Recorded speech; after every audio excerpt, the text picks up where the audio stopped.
Hello everyone, welcome back to the Food Tech Online. Today we are going to discuss important MCQs with detailed explanation related to your CUET PG examination, and the course we are going to cover is the Food Engineering and Technology, जिसका आपका subject code आपके जो information bulletin है CUET PG examination 2025 के अंदर MTQ PO6 दे रखा है। तो इस कोर्स से रिलेटेड आपके जो भी इंपॉर्टेंट क्वेश्चंस हैं उनको हम MCQs के माध्यम से समझेंगे और डिटेल में उनके एक्सप्लेनेशन भी देखेंगे ऑप्शंस की कि कहाँ से आपका रिलेटेड क्वेश्चन भी आ सकता है। तो अगर अब हम आगे बात करें तो CUET PG एग्जामिनेशन के अंदर जो आपका food engineering and technology subject group है उसकी प्रिपरेशन के लिए फूड टेक ऑनलाइन ऐप ने डेडिकेटेड कोर्स लॉन्च कर दिया है। इस कोर्स की मदद से आपको जो भी स्टडी मैटर चाहिए, जो भी टेस्ट सीरीज चाहिए, प्रीवियस ईयर क्वेश्चंस चाहिए, सारा मैटर आपको एक ही प्लेटफॉर्म पे प्रोवाइड किया जाएगा और आप उसकी मदद से बहुत ही कम टाइम के अंदर अपनी तैयारी को पूरा कर सकते हैं और इस एग्ज़ाम को फ्लाइंग कलर्स के साथ में क्लियर कर सकते हैं। अगर हम फीचर्स की बात करें तो इसके अंदर आपको रिकॉर्डेड वीडियो देखने को मिलेगी। आपके जो भी टॉपिक है उन सबको कवर किया जाएगा रिकॉर्डेड वीडियो के माध्यम से, जो कि ऑल ओवर द इंडिया जो टॉप फैकल्टीज़ हैं उनके द्वारा बनाई गई है। नेक्स्ट बात करें टेस्ट सीरीज इसके अंदर आपको प्रोवाइड की जाएगी। उसके अलावा प्रीवियस ईयर क्वेश्चंस आपके सारे सॉल्व कराए जाएंगे इस कोर्स के अंदर। देन इंपॉर्टेंट MCQs वीडियो आपको प्रोवाइड कर दी जाएगी और उसके अंदर भी आपके जो भी ऑप्शंस हैं उनको डिटेल में एक्सप्लेन किया जाएगा।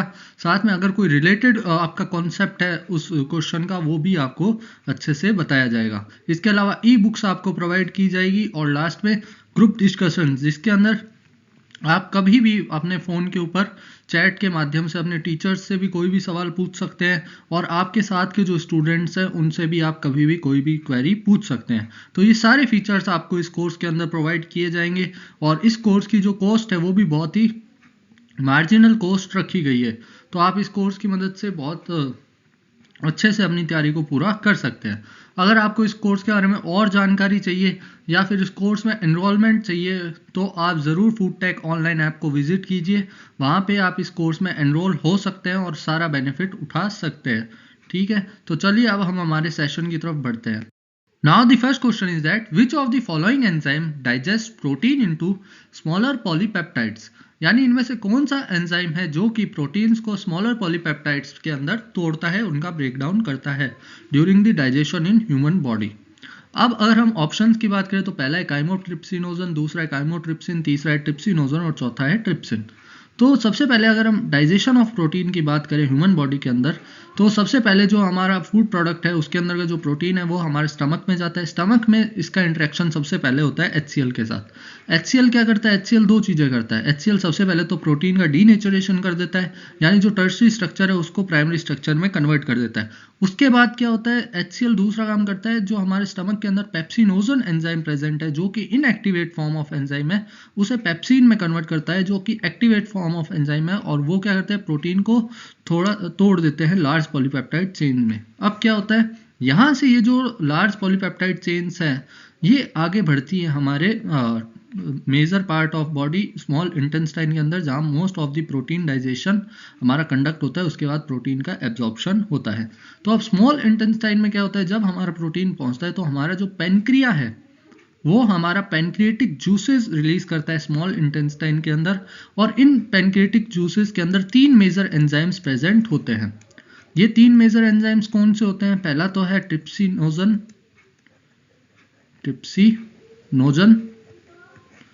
दूसरा है हमारा काइमोट्रिप्सिनोजन,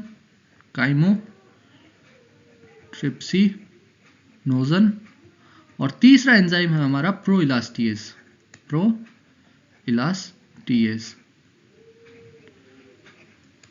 ठीक है, ये 3 मेजर हमारे एंजाइम्स प्रेजेंट होते हैं। अब ये जो एंजाइम्स है ना ये इनकी इनएक्टिवेट फॉर्म में प्रेजेंट होते हैं हमारे पेनक्रिएटिक जूसेस के अंदर, यानी ये जो ट्रिप्सिनोजन है ये इनएक्टिव फॉर्म में, ये अपनी एक्टिविटी शो नहीं करेगा और प्रोटीन को तोड़ेगा नहीं। तो क्या होता है, इनको कन्वर्ट किया जाता है इनकी एक्टिव फॉर्म में, और जो ट्रिप्सिनोजन की एक्टिव फॉर्म होती है वो होती है ट्रिप्सिन।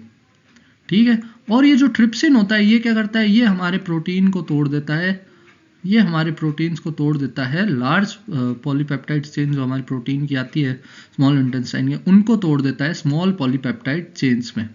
ठीक है, तो ये जो क्वेश्चन हमारा पूछा गया था कि प्रोटीन को स्मॉलर पॉलीपेप्टाइड्स में कौन तोड़ता है या स्मॉलर पॉलीपेप्टाइड चेन में कौन तोड़ता है, तो यहाँ पे हो जाता है इसका आंसर ट्रिप्सिन। बाकी अगर हम ऑप्शन से भी जाते हैं तो जो हमारा ट्रिप्सिनोजन है वो गलत ऑप्शन होता है क्योंकि ये इनएक्टिवेट फॉर्म है, और ट्रिप्सिनोजन के साथ में जो काइमोट्रिप्सिनोजन है ये भी गलत आंसर होता। ठीक है, अगर हम बात करें अब काइमोट्रिप्सिन की, तो देखो जो ये ट्रिप्सिनोजन है इसको एक्टिवेट करने के लिए, ट्रिप्सिन बनाने के लिए यहाँ पे हमारा एक और एंजाइम इन्वॉल्व होता है, उसे हम कहते हैं एंटेरोकाइनेज। ये स्मॉल इंटेस्टाइन के अंदर ही प्रेजेंट होते हैं। ठीक है, और ये जब ट्रिप्सिनोजन जो कि पेनक्रियास से जूसेस की फॉर्म में स्मॉल इंटेस्टाइन में आ रहा है उससे इंटरेक्ट करते हैं तो उसे ट्रिप्सिन में बदल देते हैं। ठीक है, और वहीं अब हम बात करें कि काइमोट्रिप्सिनोजन को काइमोट्रिप्सिन में यानी उसकी एक्टिवेट फॉर्म में कौन बदलता है, और प्रो इलास्टियस को इलास्टियस जो कि इसकी एक्टिवेट फॉर्म है उसमें कौन बदलता है, तो यहाँ पे दोनों जगह ट्रिप्सिन ही मेजर रोल प्ले करता है। तो आप देख सकते हैं कि काइमोट्रिप्सिन से पहले ट्रिप्सिन जो है वो मेजर रोल प्ले कर रहा है in the breakdown of protein into the small polypeptides chain. इस वजह से जो अगर हमारा ट्रिप्सिन है अगर ये प्रॉपरली नहीं बनेगा, ये जो है ये सीक्रेट नहीं होगा, तो काइमोट्रिप्सिनोजन काइमोट्रिप्सिन में और प्रो इलास्टियस हमारा इलास्टियस में बदल के प्रोटीन का फर्दर डिसोसिएशन नहीं कर पाएगा। इस वजह से इसका जो मोस्ट एप्रोप्रिएट आंसर हमारा बन जाता है वो है option number D, trypsin. Now the next question is dash are the commonly used methods of inactivating phenolases. Options are pH treatment, pressure treatment, heat treatment and all of the options. तो सबसे पहले हम बात करते हैं फिनोलेजेस होते क्या है। तो phenolases are the type of enzymes. Okay, और ये जो फिनोलेज एंजाइम होते हैं ये क्या करते हैं, ये ब्रेक डाउन करते हैं हमारे फिनोलिक कंपाउंड्स का जो फूड प्रोडक्ट में प्रेजेंट है। ठीक है, अब इसके कारण मेजर प्रॉब्लम क्या आती है, इनको हमें इनकी एक्टिविटी को रोकने की ज़रूरत क्या है। दरअसल अगर ये फिनोलेजेस जो एंजाइम है ये हमारे वर्क कर जाए डाइफिनाइल कंपाउंड्स के ऊपर जो कि हमारे फूड प्रोडक्ट में प्रेजेंट होते हैं, ये जो फिनोलिक कंपाउंड्स हैं वो डाइफिनाइल कंपाउंड की फॉर्म में, तो अगर ये इस फॉर्म में ये फिनोलिक कंपाउंड हमारे फूड प्रोडक्ट्स में प्रेजेंट है और उनके ऊपर अगर ये फिनोलेजेस, खासकर इन्हीं फिनोलेजेस में एक आता है पॉलीफिनोल ऑक्सीडेज। ओके, तो अगर ये पॉलीफिनोल ऑक्सीडेज इनके डाइफिनाइल कंपाउंड्स के ऊपर किसी भी फूड प्रोडक्ट के ऊपर एक्ट कर जाए तो वो उससे बना देता है ऑर्थोक्विनोन। ठीक है, और ये जो ऑर्थोक्विनोन है ये बाद में हमारा कन्वर्ट हो जाता है मेलानिन में automatically with the interaction with amino acid, और ये जो मेलानिन है ये हमारा ब्राउन कलर का होता है। आप सही समझ रहे हैं, इस पॉलीफिनोल ऑक्सीडेज एंजाइम की वजह से या फिर इस फिनोलेज एंजाइम्स की वजह से जो भी फ्रूट प्रोडक्ट्स होते हैं हमारे, खासकर जो फ्रूट्स और वेजिटेबल्स होते हैं उनके अंदर हमें एक फिनोमिना देखने को मिलता है एंजाइमेटिक ब्राउनिंग, और ये जो रिएक्शन है ये एंजाइमेटिक ब्राउनिंग की इंपॉर्टेंट रिएक्शन है। ठीक है, तो ये जो एंजाइमेटिक ब्राउनिंग है इसके कारण हमारे फ्रूट में डिस्कलरेशन हो जाता है, उसका जो टेस्ट और टेक्सचर है वो भी खराब हो जाता है। इस वजह से हमें इन फिनोलेजेस जो एंजाइम्स है इनको इनएक्टिवेट करना पड़ती है, और इनके लिए जो मेजर हमारे हम अगर प्रोसेसिंग की बात करें तो वो होती है हीट ट्रीटमेंट्स। बहुत अलग अलग तरह के हीट ट्रीटमेंट यूज़ किए जाते हैं, जनरली 70 to 80 डिग्री सेल्सियस पे ये जो पॉलीफिनोल ऑक्सीडेजेज है या फिर अदर फिनोलेजेज है ये इनएक्टिवेट हो जाते हैं। और जैसा कि मैंने बताया कि ये जो एंजाइमेटिक ब्राउनिंग है ये मेनली हमारी जो फ्रूट्स और वेजिटेबल्स में देखने को मिलती है, इसीलिए उनके अंदर हम एक ट्रीटमेंट करते हैं ब्लांचिंग नाम का फूड इंडस्ट्री के अंदर। उसको करने के पीछे का मेन रीज़न यही होता है कि हमें इस पॉलीफिनोलेज एंजाइम को डीएक्टिवेट करना है। नेक्स्ट क्वेश्चन की अगर बात करें, one of the following problem is in the production of beer and options are enzymatic browning, haze in beer, fermentation and all of the options. तो अगर हम यहाँ पे बात करें तो इसका जो सही आंसर होगा वो होगा हेज इन बियर, जो कि बियर प्रोडक्शन से रिलेटेड मेजर प्रॉब्लम है और इसको सॉल्व करना बियर की क्वालिटी मेंटेन करने के लिए बहुत ज़्यादा ज़रूरी हो जाता है। अब हेज इन बियर का मतलब है हमारी जो बियर बन रही है उसके अंदर या तो हमें टर्ब्यूडिटी देखने को मिले, ठीक है, या फिर उसके अंदर हमें क्लाउडीनेस देखने को मिले। अब इसके पीछे मेन रीज़न क्या है, इसके पीछे दो मेजर रीज़न है। पहला तो माइक्रोबियल रीज़न है कि अगर हमारी बियर के अंदर यीस्ट प्रेजेंट है, ठीक है, आफ्टर दी प्रोडक्शन अच्छी खासी मात्रा में, तो वो ये हेज इन बियर कॉज कर देता है। ठीक है, दूसरा इसका मेन रीज़न आता है कि जो हमारे इनसॉल्यूबल कॉन्स्टिट्यूएंट्स है या फिर सस्पेंडेड पार्टिकल्स है बियर के अंदर जो कि वाटर सॉल्यूबल नहीं है। तो ये जो इनसॉल्यूबल पार्टिकल्स हैं जिनमें मेजरली हमारे प्रोटीन होते हैं वो हमारे ये क्लाउडीनेस हमारी बियर के अंदर दिखाते हैं, शो करते हैं। ठीक है, तो इनको हटाना बहुत ज़्यादा ज़रूरी हो जाता है to remove the turbidity, cloudiness और haze in the beer. Next question की अगर बात करें तो the protein component without its cofactor is termed as, यानी यहाँ पे अब हम बात करने जा रहे हैं एंजाइम्स के। इसके ऑप्शंस भी अगर हम देख लें तो isoenzyme, holoenzyme, apoenzyme और all of the above options. तो अगर हम एंजाइम्स की बात करें तो एंजाइम्स हमारे दो तरह के होते हैं। पहले तो होते हैं सिंपल एंजाइम्स जो कि कंप्लीटली प्रोटीन से बने हुए होते हैं, दूसरे होते हैं कॉन्जुगेट एंजाइम्स। ठीक है, ये जो कॉन्जुगेट्स एंजाइम होते हैं इनके स्ट्रक्चर के अंदर दो मेजर पार्ट होते हैं। पहला तो होता है प्रोटीन पार्ट, ठीक है, जो कि प्रोटीन से मिलकर बना हुआ होता है, और दूसरा होता है नॉन प्रोटीन पार्ट जिसके अंदर प्रोटीन के अलावा कोई भी कंपाउंड हो सकते हैं, लिपिड्स हो सकते हैं, कार्ब्स हो सकते हैं, या फिर वो सिंपली मेटल्स हो सकते हैं। मेनली ये मेटल आयंस भी होते हैं। ठीक है, तो दूसरा होता है नॉन प्रोटीन पार्ट। अब अगर हम बात करें जो प्रोटीन पार्ट होता है किसी भी कॉन्जुगेट एंजाइम या एंजाइम का, उसे तो हम कह देते हैं एपो एंजाइम। ठीक है, एपो एंजाइम। दूसरा जो नॉन प्रोटीन पार्ट होता है उसे हम कह देते हैं कोफैक्टर्स। और जब तक ये दोनों आपस में नहीं जुड़ेंगे कोई भी एंजाइमेटिक एक्टिविटी परफॉर्म नहीं होगी। मान लो कोई एंजाइम है जो कि एपो एंजाइम की फॉर्म में तो प्रेजेंट है, लेकिन जब तक उससे कोई कोफैक्टर आके नहीं जुड़ेगा तो वो अपनी एंजाइमेटिक एक्टिविटी शो नहीं कर पाएगा, रिएक्शन में पार्टिसिपेट नहीं कर पाएगा। और जब ये दोनों मिल जाते हैं, ठीक है, ऐसी कंडीशन आएगी जब ये दोनों आपस में जुड़ेंगे और कोई भी एंजाइमेटिक रिएक्शन अच्छे से हो पाएगी, उसमें ये पार्टिसिपेट कर पाएंगे। तो when apo enzyme and cofactor combine together then the form of enzyme which we obtained is known as holo enzyme, means complete enzyme। ठीक है, तो यहाँ पे आपको ऑप्शन से भी बात कर लें तो तीन टर्म क्लियर होगी। एपो एंजाइम क्या होता है, होलो एंजाइम क्या होता है, और कोफैक्टर्स क्या होते हैं। ठीक है, अब अगर यहाँ पे भी देखते तो ये हमें कह रहा है वह प्रोटीन कंपोनेंट और जिससे कोफैक्टर नहीं जुड़ा हो, यानी इस कंडीशन की बात कर रहे हैं तो इसका एपो एंजाइम सही आंसर हो जाएगा। होलो एंजाइम मैंने आपको बता दिया। आइसो एंजाइम्स एंजाइम्स होते हैं जो कि डिफरेंट फॉर्म्स के अंदर या फिर जिनके डिफरेंट फॉर्म्स एक ही रिएक्शन या केमिकल रिएक्शन में पार्टिसिपेट करती है और उसे कैटालाइज करती है। तो इसका सही आंसर हो जाता है हमारा option number C, apoenzymes. Now next question की अगर बात करें, which of the following enzyme is used for tendering meat. अब टेंडरिंग ऑफ मीट आप सबको पता है फूड प्रोसेसिंग की एक इंपॉर्टेंट हमारी प्रोसेस है जिसके अंदर जो मीट है उसे एक तरह से सॉफ्टन किया जाता है by breaking down the muscles and the connective tissue parts of the meat product. Okay, अब इसको तोड़ने के लिए हम बहुत सारे एंजाइम्स का इस्तेमाल करते हैं जिसमें पहला है ब्रोमेलिन। ब्रोमेलिन का इस्तेमाल किया जाता है कोलेजन जैसे टिश्यूज के ब्रेकडाउन के लिए। ठीक है, उसके बाद में अगर हम बात करें तो फिसिन का भी इस्तेमाल किया जाता है प्रोटीन डिसोसिएशन के लिए, और जो मसल्स पार्ट है उसको सॉफ्टन करने के लिए, या फिर अगर मैं सॉफ्टन अप्रोप्रिएट वर्ड ना लगे तो इसका मोस्ट अप्रोप्रिएट वर्ड यहाँ पे होगा टेंडर करने के लिए। ठीक है, टेंडर करने के लिए। देन अगर हम ट्रिप्सिन की बात करें तो ट्रिप्सिन आप सबको पता है कि प्रोटीन ब्रेकडाउन करने वाला एंजाइम है, हम शुरुआत में ही देख चुके हैं। तो इसका आंसर हो जाएगा option number D, all of the options, यानी ये तीनों एंजाइम्स हमारे इन्वॉल्व होते हैं टेंडरिंग प्रोसेस के अंदर ऑफ द मीट।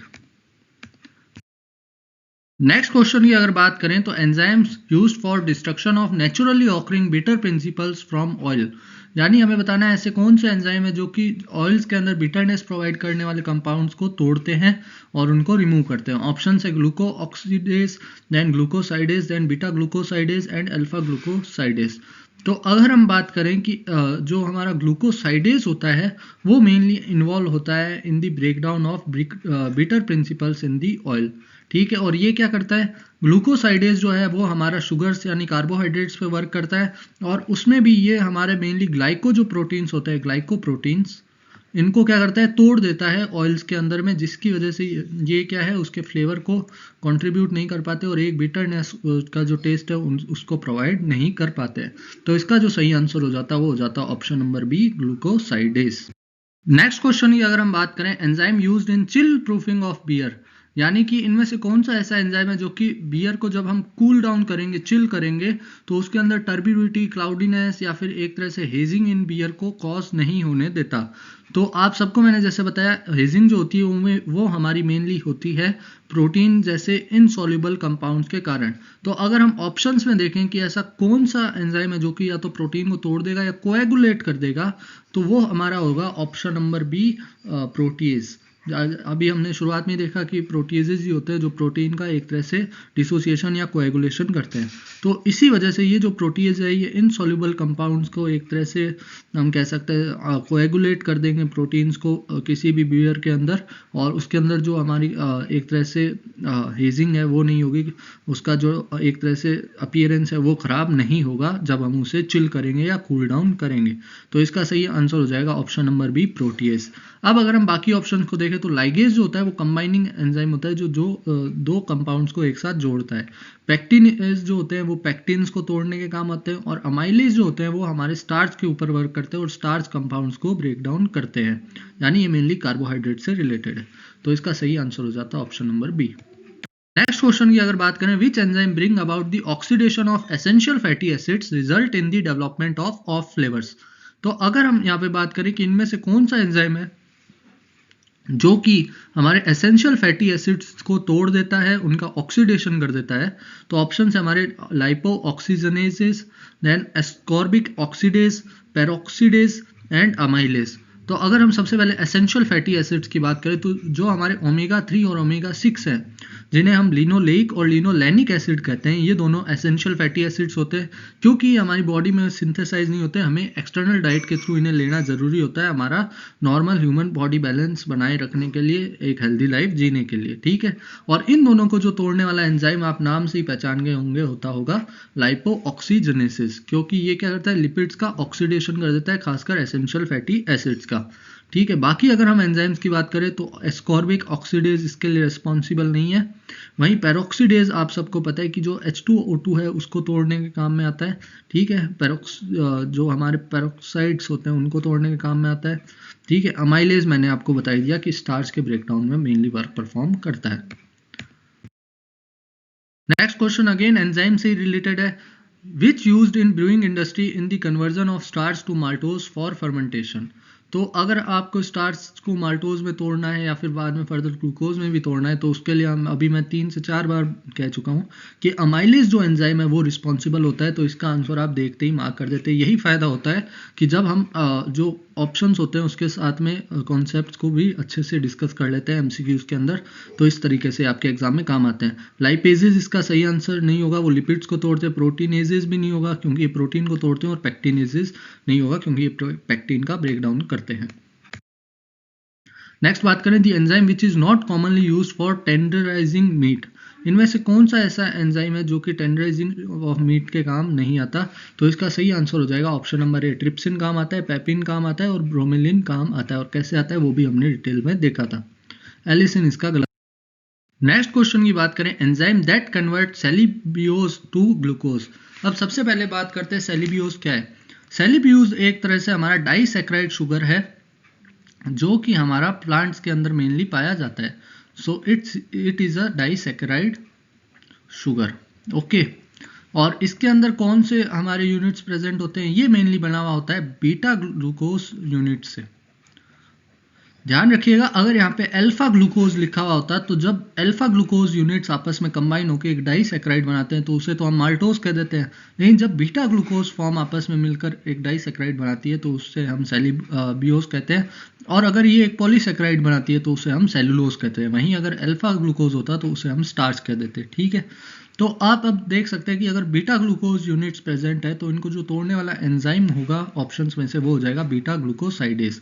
अगर अल्फा ग्लूकोसाइडेज होता तो ये हमारा एंजाइम वर्क करता है स्टार्च के केस में, ठीक है, जो कि अल्फा ग्लूकोज से बना हुआ है। अब अल्फा और बीटा आप सबको पता है कि आइसोमेरिक फॉर्म्स होती है हमारे ग्लूकोज की। नेक्स्ट बात करते हैं, dash enzyme in the milk is not destroyed by pasteurization. इनमें से कौन सा ऐसा एंजाइम है जो कि पास्चराइजेशन के वक्त हमारा एक तरह से डिस्ट्रॉय नहीं होता है मिल्क के अंदर। तो इसका सही आंसर हो जाएगा ज़ैंथीन ऑक्सीडेज।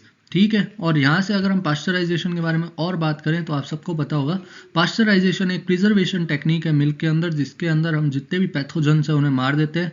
पास्चराइजेशन मेनली दो तरह का होता है, LTLT यानी long time low temperature long time, और दूसरा होता है HTST high temperature short time pasteurisation. इन दोनों के आपके टेम्परेचर और टाइम कॉम्बिनेशन कई बार एग्जाम में आया हुआ है। LTLT का हमारा होता है 63 डिग्री सेल्सियस फॉर 30 मिनट। हम मिल्क को इस टेम्परेचर और टाइम पे मेंटेन रखते हैं, ठीक है।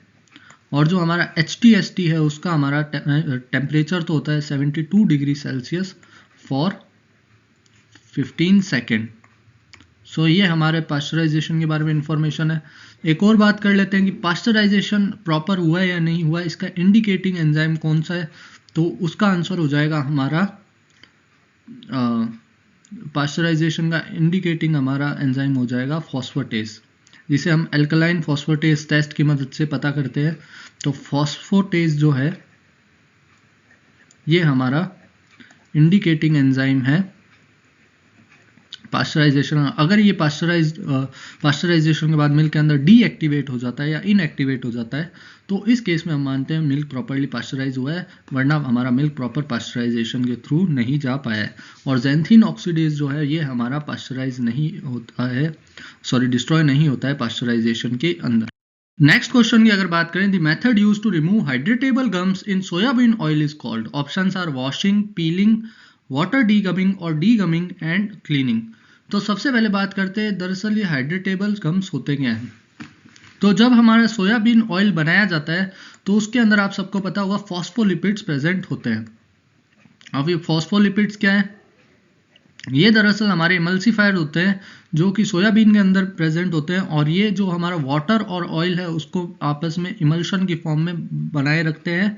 लेकिन क्योंकि हमें जब ऑयल एक्सट्रैक्ट करना होता है सोयाबीन से तो हमें उसका जो ये वाटरी पार्ट है या फिर जो ये फॉस्फोलिपिड्स हैं इनको रिमूव करना पड़ता है ताकि हमारे पास सिर्फ प्रॉपर ऑयल पोर्शन ही बच जाए, ठीक है, उसमें कोई भी वाटर का इमल्शन प्रेजेंट ना हो।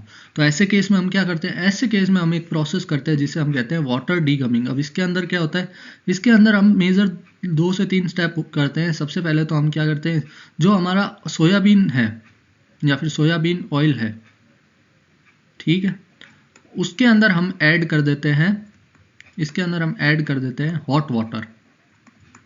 तो ये हॉट वाटर क्या करता है, ये जो फॉस्फोलिपिड्स है इनको एज अ प्रिसिपिटेट फॉर्म में जो नीचे है वहाँ पे एक तरह से इकट्ठा करना शुरू करता है। उसके बाद हम क्या करते हैं, एजिटेट करते हैं ताकि ये जो हॉट वाटर है प्रॉपरली मिक्स हो जाए और इस फॉस्फोलिपिड्स को सेपरेट करना शुरू कर दें। एजिटेशन के बाद हम क्या करते हैं, सेंट्रीफ्यूज कर देते हैं, ठीक है, इस सॉल्यूशन को। और सेंट्रीफ्यूजेशन से क्या होगा, ये जो फॉस्फोलिपिड है ये गम्स की फॉर्म में पूरा का पूरा अलग हो जाएगा हमारे ऑयल से, ठीक है। ऑयल एंड फॉस्फोलिपिड जो होंगे वो प्रॉपरली सेपरेट हो जाएंगे।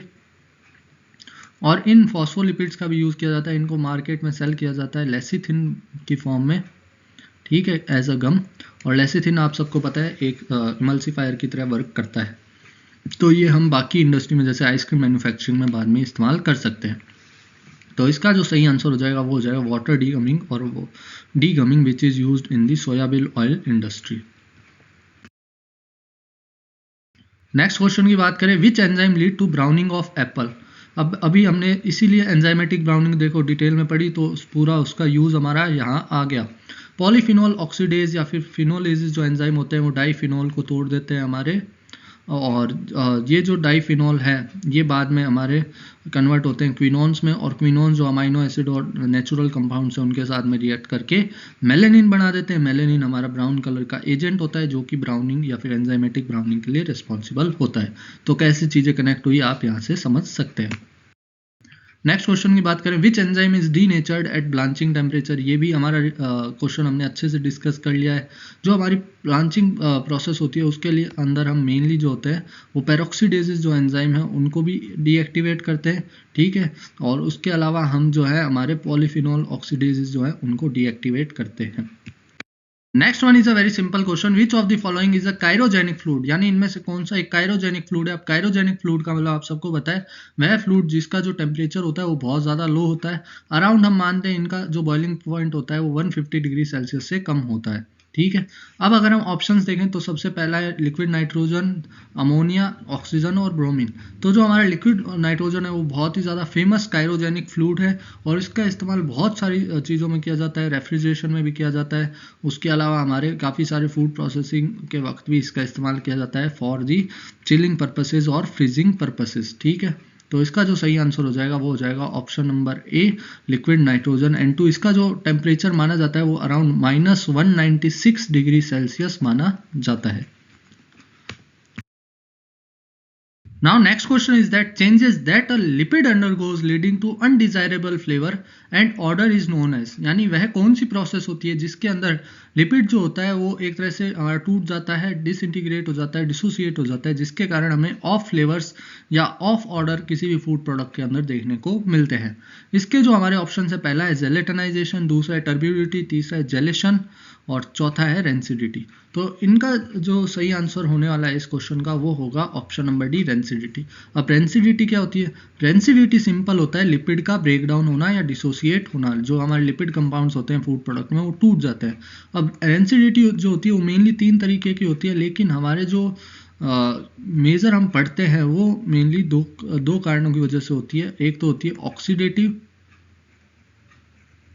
रेंसिडिटी, दूसरी होती है हमारी हाइड्रोलाइटिक रेंसिडिटी। ठीक है, और तीसरी मैं जो कह रहा था वो भी मैं बता देता हूँ। मेनली हमारे फूड प्रोडक्ट्स में ये दो ही देखने को मिलती है। कई बार माइक्रोबायोलॉजिकल रेंसिडिटी जो है वो भी हमें देखने को मिल जाती है, माइक्रोबियल या फिर माइक्रोबायोलॉजिकल रेंसिडिटी। ये 3 रेंसिडिटी होने के मेजर कारण यानी लिपिड के डिसोसिएट होने के। अब उनमें हम अगर ऑक्सीडेटिव रेंसिडिटी की बात करें तो इसमें क्या होता है, लिपिड जब लाइट और हमारा ऑक्सीजन के कांटेक्ट में आता है तो उसके साथ उसमें क्या होता है, ये जो लिपिड है या फिर ये जो फैटी एसिड्स है हमारे ऑक्सीजन के साथ में रिएक्ट करते हैं और फ्री रेडिकल मैकेनिज्म इसमें रिस्पॉन्सिबल होता है लिपिड्स के टूटने के लिए। हाइड्रोलाइटिक जो रेंसिडिटी होती है इसके अंदर जब मॉइस्चर के कांटेक्ट में हमारा लिपिड आता है, ठीक है, यानी वाटर के कांटेक्ट में, और साथ में इसके अंदर जो है एक एंजाइम भी रिस्पॉन्सिबल होता है, लाइपेज। ठीक है, तो इसकी को हम एंजाइमेटिक रेंसिडिटी भी कह देते हैं। तो अब यहाँ से 3 चीज़ें आपको ध्यान रखनी है। रेंसिडिटी होती क्या है? लिपिड का डिसोसिएशन होना। ठीक है, पहली चीज़। अब ये कौन से होते हैं? ये 2 तरीके के होते हैं, ऑक्सीडेटिव और हाइड्रोलाइटिक। अब ऑक्सीडेटिव रेंसिडिटी वर्क करती है फ्री रेडिकल मैकेनिज्म पे। ये बहुत इंपॉर्टेंट क्वेश्चन है। ठीक है, फ्री रेडिकल मैकेनिज्म इसके लिए रिस्पॉन्सिबल होता है। ठीक है, और वहीं हम हाइड्रोलाइटिक रेंसिडिटी की बात करें तो इसको हम एंजाइमेटिक रेंसिडिटी कहते हैं। 3 पॉइंट इंपॉर्टेंट है, लिपिड का टूटना rancidity, oxidative rancidity mainly free radical mechanism के कारण होती है, और हाइड्रोलाइटिक रेंसिडिटी में हम एंजाइमेटिक रेंसिडिटी कहते हैं क्योंकि इसमें लाइपेज की एक्टिविटी के बिना ये रेंसिडिटी कॉज नहीं होती है। तो ये हमारे 2 से 3 पॉइंट इस कॉन्सेप्ट से निकल गए हैं। ठीक है, वहाँ पे अगर हम जेलेटनाइजेशन की बात करें, जेलेटनाइजेशन प्रोसेस होता है जिसके अंदर जो स्टार्च का जो हमारा अमाइलोज सेक्शन होता है वो वाटर एब्जॉर्ब कर लेता है और स्वेल हो जाता है, जिसके कारण एक जेल फॉर्मेशन हमें स्टार्च के अंदर देखने को मिलता है एक्वस सॉल्यूशन के अंदर। उस प्रोसेस को हम कह देते हैं जेलेटनाइजेशन। ये मेनली हमारा जब हम स्टार्च की और वाटर की प्रेजेंस में स्टार्च को थोड़ा हीट करते हैं तब देखने को मिलता है। नेक्स्ट क्वेश्चन आएगा, substances use to preserve food by lowering पीएचआर, यानी पीएच को कम करके सिंपली एसिडिटी को बढ़ाकर हम कैसे फूड को प्रिजर्व करते हैं, उसके लिए हम कौन से केमिकल कंपाउंड का इस्तेमाल करते हैं वो हमें बताना है। तो सबसे पहला है बेकिंग पाउडर एंड सोडा, ये तो नहीं होगा। अगला है स्मोक एंड ड्राई आइस, ये भी नहीं होगा क्योंकि एसिडिटी पे ज़्यादा इम्पैक्ट नहीं डालता। इसका सही आंसर आपको सबको पता है, एसिड ही होना था, और इधर हो जाएगा आंसर विनेगर और सिट्रिक एसिड। विनेगर को अगर हम केमिकल नेम ले तो कई बार पूछ लिया जाता है, ये होता है एसिटिक एसिड, इसका केमिकल नेम होता है। और ये दोनों मेनली जो एसिडिटी है वो बढ़ा देते हैं फूड प्रोडक्ट की, या फिर पीएच को कम कर देते हैं, जिससे जो हमारी बैक्टीरियल ग्रोथ है वो नहीं हो पाती, क्योंकि बैक्टीरियल ग्रोथ आप सबको पता है एक ऑप्टिमल पीएच पे ही होती है। ठीक है, सॉल्ट एंड शुगर भी गलत हो जाता। सॉल्ट एंड शुगर प्रिजर्वेशन में काम आते हैं, लेकिन इनका जो मैकेनिज्म है वो पीएच लो करके नहीं होता। ये दरअसल हमारे क्या करते हैं, ये ऑस्मोटिक प्रेशर पे वर्क करते हैं। एक हाइपरटोनिक सॉल्यूशन होता है, एक हाइपोटोनिक सॉल्यूशन होता है। अब आपको आज कमेंट्स में बताना पड़ेगा कि कौन सा सॉल्यूशन जो है वो हाइपरटोनिक होता है और कौन सा हाइपोटोनिक होता है सॉल्ट और शुगर के अंदर। ठीक है, मतलब अगर सॉल्ट है तो क्या हाइपरटोनिक सॉल्यूशन बनाता है या हाइपोटोनिक सॉल्यूशन बनाता है, और शुगर कौन सा इन दोनों में से सॉल्यूशन बनाता है, ये आज आपका टास्क है। ठीक है, और ये ऑस्मोटिक प्रेशर के बेस्ड अपना जो प्रिजर्वेशन है वो टेक्निक दिखाते हैं। Now next question is that the system of altering gas composition for storage of fruits is called. Options are calculated atmospheric packaging, modified atmospheric storage, controlled atmospheric storage and none of the above. तो हमें अब बताना है कि अगर हम किसी भी फूड प्रोडक्ट का, खासकर फ्रूट्स का स्टोरेज के वक्त अगर हम वहाँ का जो एनवायरनमेंट है उसे ऑल्टर करते हैं, ठीक है, और वहाँ के जो गैस कंपोजिशन है उसे ऑल्टर करते हैं, तो उस टाइप की पैकेजिंग को या फिर स्टोरेज को हम क्या कहेंगे। तो ये बहुत ही इजी क्वेश्चन है। अगर आपने पैकेजिंग वाले कॉन्सेप्ट्स पढ़े हैं अच्छे से तो आपने बहुत अच्छे से एक चीज़ का नाम सुना होगा, मैप, यानी मॉडिफाइड एटमॉस्फेरिक पैकेजिंग, जिसे हम शॉर्ट में मैप भी कह देते हैं। तो उसी से बेस्ड क्वेश्चन है मॉडिफाइड एटमॉस्फेरिक स्टोरेज, जिसके अंदर हम क्या करते हैं, जो हमारा फूड प्रोडक्ट है, जैसा कि मैंने आपको बताया, अगर वो ऑक्सीजन के डायरेक्ट कांटेक्ट में आएगा तो उसका लिपिड ऑक्सीडेशन होने के चांसेस है। ऐसे ही उसमें और भी अगर गैसेस के वो कांटेक्ट में आ रहे हैं तो उनसे स्पॉइलेज होने के चांसेस है, चाहे वो मॉइस्चर हो या फिर कोई और भी गैसियस कंपाउंड हो, ठीक है। तो इस कंडीशन में हम क्या करते हैं, जो इनहर्ट गैसेस होती है वो हम फिल कर देते हैं और उनसे रिप्लेस कर देते हैं हमारे जो नेचुरल गैसियस कंपोजिशन होता है किसी भी स्टोरेज का या फिर पैकेजिंग का। और इनमें आपने तभी देखा होगा कि जो हमारे पैकेज जो चिप्स होते हैं उनके अंदर हम जो नाइट्रोजन है वो एज अ इनर्ट गैस बहुत ज़्यादा इस्तेमाल करते हैं, क्योंकि ये जल्दी से किसी भी फूड प्रोडक्ट के साथ रिएक्ट नहीं करती और उसकी क्वालिटी के साथ कॉम्प्रोमाइज़ नहीं करती है। तो इसका सही आंसर हो जाएगा option number B. Next question is the only inorganic acid used as a food acidulant is. Options are succinic acid, then we have tartaric acid, nitric acid and phosphoric acid. तो इसका जो सही answer हो जाएगा वो हो जाएगा option number D, phosphoric acid. तो अब अगर हम बात करें कि एसिडुलेंट क्या होते हैं, एसिडुलेंट्स ऐसे केमिकल कंपाउंड्स होते हैं, एसिड्स होते हैं जिनका इस्तेमाल हम बहुत सारे फूड प्रोडक्ट्स में करते हैं। खासकर जो फॉस्फोरिक एसिड है उसका इस्तेमाल हम कोल्ड ड्रिंक्स में देखने को मिलता है। इनकी जो फंक्शन है वो भी बहुत सारे होते हैं, जैसे ये पीएच कंट्रोल करते हैं, स्वीटनिंग टेस्ट प्रोवाइड करते हैं, उसके अलावा कई केसेस में लीवनिंग एजेंट की तरह भी वर्क करते हैं। लीवनिंग एजेंट सिंपली ये जो है गैस बबल्स बना देते हैं या फिर होल्स फॉर्मेशन करने के काम में आते हैं, ठीक है। तो ऐसे इनके बहुत सारे यूजेस होते हैं, लेकिन जो इनऑर्गेनिक एसिड या जो कि हमारा एसिडुलेंट की तरह यूज होता है उसमें हमारा फॉस्फोरिक एसिड सबसे ऊपर नाम आता है। और अगर हम बाकी एसिडुलेंट्स की बात करें तो उसमें सिट्रिक एसिड होता है और भी बहुत सारे एसिड्स हमें देखने को मिलते हैं। नेक्स्ट क्वेश्चन आ जाएगा, which of this is not a chemical leavening agent, यानी इनमें से कौन सा ऐसा कंपाउंड है जो कि लीवनिंग एजेंट नहीं है। ऑप्शन है baking soda, sodium tartrate, ammonium carbonate and yeast. अब लीवनिंग एजेंट अभी हमने डिस्कस किया कि ऐसे केमिकल कंपाउंड्स जो कि गैस फॉर्मेशन करते हैं और ये मेनली हमारे बेकरी इंडस्ट्री में काम आते हैं, डो फॉर्मेशन के लिए या फिर फ्लफीनेस प्रोवाइड करने के लिए, होल्स फॉर्मेशन के लिए, ठीक है। तो अगर हम बात करें कि इनमें से कौन सा लीवनिंग एजेंट नहीं है तो उसका सही आंसर हो जाएगा हमारा option number B, sodium tartrate leavening agent नहीं होता। बेकिंग सोडा एक बहुत ही अच्छा लीवनिंग एजेंट है, आपने घर में भी इसका इस्तेमाल किया होगा बहुत सारे बेकरी प्रोडक्ट्स बनाते वक्त, ठीक है। तो ये इसका गलत आंसर होता है। अमोनियम कार्बोनेट भी लीवनिंग एजेंट है और यीस्ट जो है वो भी एक अच्छा लीवनिंग एजेंट होता है, ठीक है। नेक्स्ट क्वेश्चन की बात करें, what is the expensive method of drying to preserve food. अब ड्राइंग आप सबको पता है, रिमूवल ऑफ मॉइस्चर और excess water from food product को हम कहते हैं ड्राइंग, और इसकी मदद से हम जो वाटर कंटेंट है और वाटर एक्टिविटी है फूड प्रोडक्ट का कम कर देते हैं, जिससे माइक्रोबियल ग्रोथ भी बहुत कम हो जाती है। तो इसके जो मेथड्स हैं उनमें हमारे दे रखे हैं solar drying, freeze drying, tray drying और ड्रम ड्राइंग। अब इन सब में जो एक्सपेंसिव मेथड होता है वो होता है हमारा फ्रीज ड्राइंग।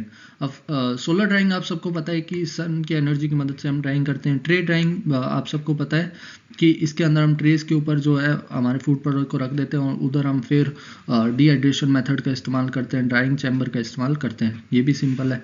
ड्रम ड्राइंग भी इसके अंदर हम क्या करते हैं, ड्रम ड्राइंग आप सबको होता है रोलर टाइप दो हमारे घूमने वाले लगातार ड्रम्स होते हैं, उनके ऊपर हम हमारे प्रोडक्ट को डालते हैं। जब उससे मॉइस्चर रिमूव हो जाता है हीटेड सरफेस से तो हम उसे स्क्रैप कर लेते हैं। तो इसका जो सही आंसर था वो था option number B, freeze drying. अब आपके एग्जाम पॉइंट ऑफ व्यू से बात करें तो सबसे अच्छा क्वेश्चन जो यहाँ से आता है वो ये आता है कि फ्रीज ड्राइंग के ऊपर कौन सा प्रिंसिपल वर्क करता है, यानी फ्रीज ड्राइंग जो है वो कौन से फिजिक्स के प्रिंसिपल पे वर्क करता है, वो है सब्लिमेशन। यानी जब हम फ्रीज ड्राइंग करते हैं तो इसकी जो प्राइमरी स्टेज होती है, प्राइमरी ड्राइंग स्टेज होती है, उसके अंदर जो प्रोसेस हमें देखने को मिलती है वो होती है सब्लिमेशन, जिसके अंदर जो आइस क्रिस्टल्स होते हैं वो डायरेक्टली कन्वर्ट हो जाते हैं हमारे वेपर्स के अंदर without changing their phase to liquid, okay.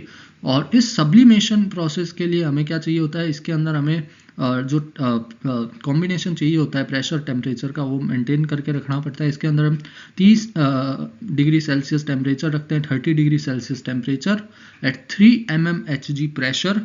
और ये जो हमारा स्टेज है ये बहुत ही कम टाइम के अंदर हमें देखने को मिलता है, अराउंड 2 आवर्स के अंदर इस स्टेप के अंदर सब्लिमेशन कंडक्ट हो जाता है। सेकेंडरी टाइम में हम वैक्यूम की मदद से जो है जो भी एक्स्ट्रा वेपर जो 1 या 2% बच जाती है उसे एक्सट्रैक्ट कर लेते हैं। तो इन प्राइमरी और सेकेंडरी इन दो स्टेप में हम फ्रीज ड्राइंग होती हुई देखते हैं हमारी इंडस्ट्री के अंदर। तो इसका प्रिंसिपल ध्यान रखिएगा, sublimation. Next one is most animal fats such as those from meat, milk, eggs and are relatively rich in. Options are unsaturated fatty acid, saturated fatty acid, glycolipids and phospholipids. जो इसका सही answer हो जाएगा वो हो जाएगा हमारा option number B, saturated fatty acids में हमारे जो एनिमल फैट है वो बहुत ज़्यादा रिच पाए जाते हैं। नेक्स्ट क्वेश्चन की बात करें, which of the following carbohydrate is used during intense exercising.